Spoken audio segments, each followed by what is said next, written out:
Parce que moi, ça m'intéresse toujours beaucoup de raconter un peu cette histoire, parce que c'est vrai que nous, on l'a vécu avec beaucoup de passion. Donc moi, je sais que c'est un terrain propice pour donner des bonnes idées aux autres.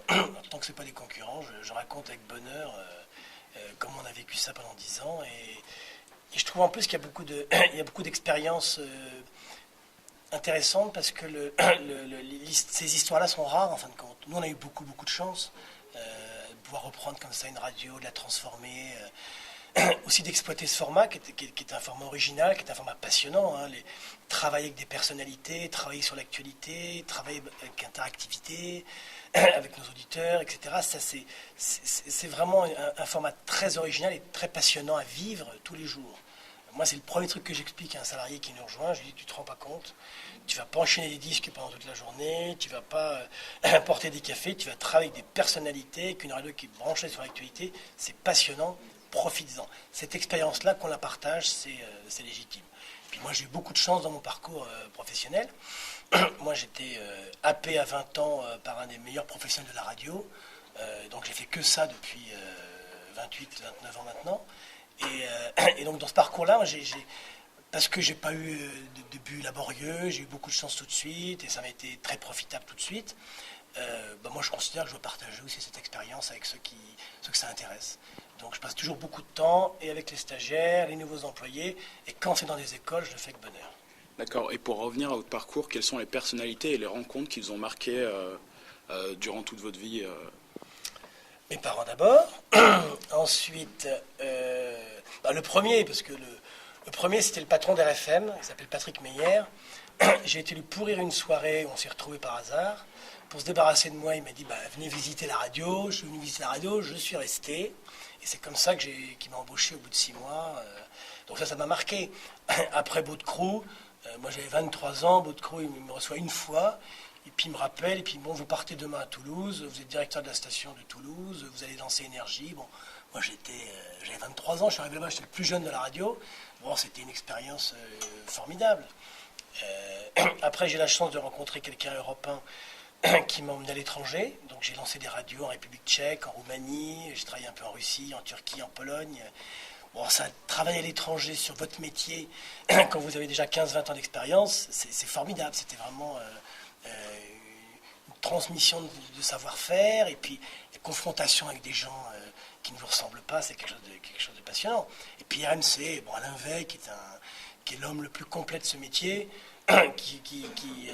qui maîtrise la technique, l'information, la publicité, la gestion, et puis maintenant la télé, qui s'intéresse à la presse. C'est un type formidable, très abordable, que moi je connais depuis 25 ans, donc j'ai aussi la chance quand même d'être très proche de lui.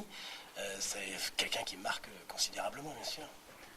Vous avez eu beaucoup de chance durant votre parcours, et on vous a fait énormément confiance. Quel conseil donneriez-vous à des étudiants comme nous ?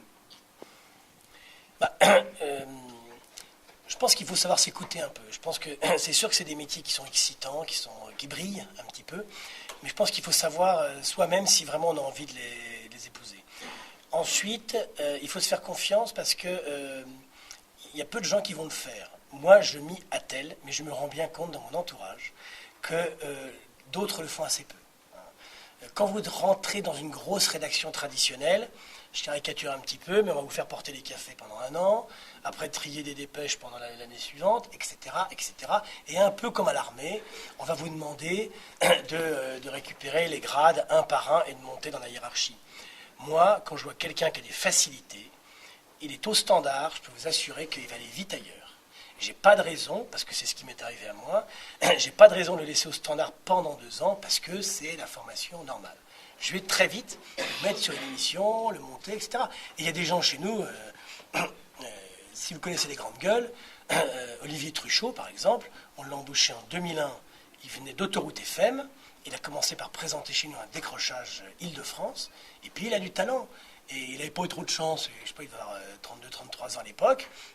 Il fallait qu'on booste sa carrière, ça s'est fait naturellement, sans effort de notre part, et on n'a pas attendu qu'il passe par tout le chemin, tout le parcours du combattant pour gagner ses grades. Il a eu son show assez rapidement, c'est une chance pour lui, c'est une chance pour nous, parce qu'il a du talent et on l'a aidé à ça. Et vous avez parlé de grande gueule en citant votre collègue, vous avez aussi Louise Fernandez et Bourdin. Est-ce que c'est pas la marque qui justement démarque la radio comparée à vos concurrentes comme Radio France, Europe 1 ou RTL, qui sont peut-être un peu plus policés ou même qui se concentrent plus sur des sujets peut-être plutôt politiques en invitant vraiment les acteurs essentiels d'aujourd'hui? La personnalité, c'est un des éléments forts du format d'RMC. Les gens sont très heureux chez nous. Il y a une grande stabilité du format et des équipes. Un, parce que ça marche, donc moi j'ai envie de les garder.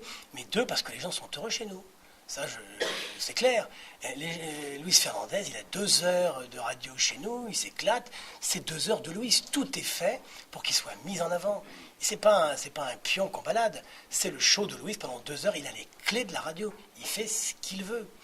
Et donc ça, c'est un luxe formidable quand vous êtes une personnalité, d'avoir comme ça votre show. Et vous faites ce que vous voulez pendant 2 heures. C'est même rare. Enfin, c'est exceptionnel pour une personnalité. Bon, bah, c'est ce qu'on a donné, c'est ce qu'on a permis comme accès à des personnalités. Et elles sont très heureuses. Et c'est elles qui font la radio tous les jours. Ce ton-là leur appartient. Mais c'est aussi celui de la maison. C'est la patte de la maison. C'est la liberté qu'on leur donne et dont ils jouissent largement.